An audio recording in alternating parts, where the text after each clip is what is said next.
Hi, this is packet நியாயம். Just leveraging your legal awareness. இன்றைக்கி ஒரு நியாயத்தை உங்கள் பாக்கெட்டில் நான் சேர்த்துடுறேன். ஒரு சினாரியோ மூலயமா ஒரு காவல் அதிகாரி உங்களை தேடி வந்து உங்கள் மொபைல் ஃபோனை கொடுங்க, நான் சர்ச் பண்ணணும் இல்லை அல்லது சீஸ் பண்ணணும் அப்படின்னு கேட்டால் நீங்கள் உங்கள் மொபைல் ஃபோனை கொடுத்துடணுமா? கொடுக்கறதுக்கு முன்னாடி கொஞ்சம் வெயிட் பண்ணுங்கள். நம்ம நாட்டில் இன்றைக்கி இந்த டிஜிட்டல் இந்தியாவில் நம்மளோட மொபைல் ஃபோனில் ஜஸ்ட் கால் பண்ணுறதுக்கு மட்டும் பயன்படுத்துறதில்ல.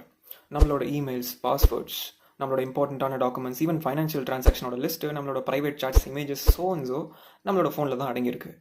So it is an utmost confidential thing. கரெக்டாக? ஸோ இப்படி இருக்கிற ஒரு விஷயத்த ஒரு போலீஸ் ஆஃபீஸர் ரேண்டமாக வந்து நான் சர்ச் பண்ணணும் அப்படின்னு சொல்லிட்டு கேட்டாங்கன்னா நீங்கள் கொடுத்துடணுமா? இது நம்ம ப்ரைவசி கீழே வருதுங்க. Article 21 of the Indian constitution நம்மளுக்கு ரைட் டு ப்ரைவசியை தந்திருக்கு.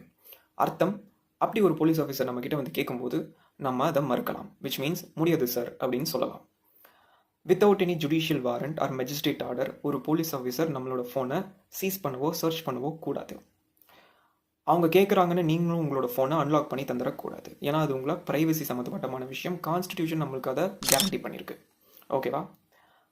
ஸோ அப்படி இருக்கும்போது அப்போ கொடுக்கக்கூடிய சுச்சுவேஷன் ஏதாவது இருக்கா அப்படின்னு கேட்டிங்கன்னா, yes, there are some exceptions as per some provisions like section 106 and 185 of the BNSS படி உங்களுடைய ஃபோன் திருடப்பட்ட மொபைல் ஃபோனாக இருந்தாலோ இல்லை உங்களுடைய ஃபோன் குற்றச்செயலில் ஏதாவது ஈடுபட்டிருந்தாலோ சம்மந்தப்பட்டிருந்தாலோ போலீஸ் வித் ஜுடிஷியல் டாக்குமெண்ட்டோட உங்களோட ஃபோனை சீஸ் பண்ணுவாங்க. Okay, that's it. So next time police officer யாராவது வந்து உங்ககிட்ட அப்படி கேட்கும்போது நீங்கள் சொல்லுங்கள், பொலைட்டாக சொல்லுங்கள். நம்ம நாட்டினுடைய தட்பவெட்ப சூழ்நிலையெல்லாம் புரிஞ்சுக்கிட்டு பொலைட்டாக கேளுங்க. சார், என்ன கிரவுண்ட்ஸில் என் மொபைலை நீங்கள் சீஸ் பண்ணணும்னு நினைக்கிறீங்க அப்படின்னு கேளுங்க. That's it. Do follow for more legal awareness videos.